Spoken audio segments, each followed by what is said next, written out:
প্ৰেম এখন বিশাল সাগৰ। চেষ্টা নকৰিবা সাঁতুৰিবলৈ তাৰ কোবাল সোঁতত।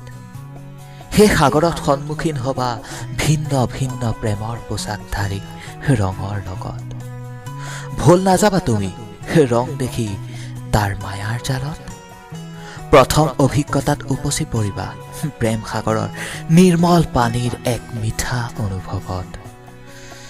লাহে লাহে যেতিয়া ঢৌবোৰে হিয়াত খুন্দিয়াব, কোবাল সোঁতে যেতিয়া এপুকু পানীৰ মাজত উপচাই দিব, তেতিয়া এনে লাগিব যেন সাঁতুৰিব নজনা তুমি এটা হাত ভৰি নথকা পংগু মানৱ। অভিজ্ঞতা সেই মোৰ যুদ্ধত, সেই চেষ্টা কৰা উত্তাৱল হৈ জ্বলি থকা যৌৱনৰ জুইকুৰাৰ সলভ উত্তাৱল তমুৱা। হয়তো নুবুজিবা এতিয়া প্ৰেম এক যন্ত্ৰণা, কিন্তু অনুগ্ৰহ কৰি কাৰো তুমি প্ৰেমত নপৰিবা।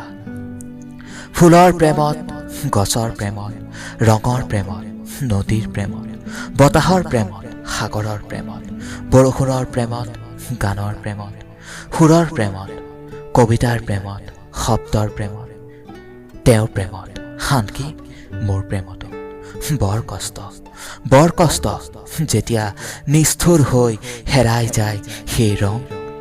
কাৰণ প্ৰেম এক ভালপোৱা নহয়, প্ৰেম এক যন্ত্ৰণা।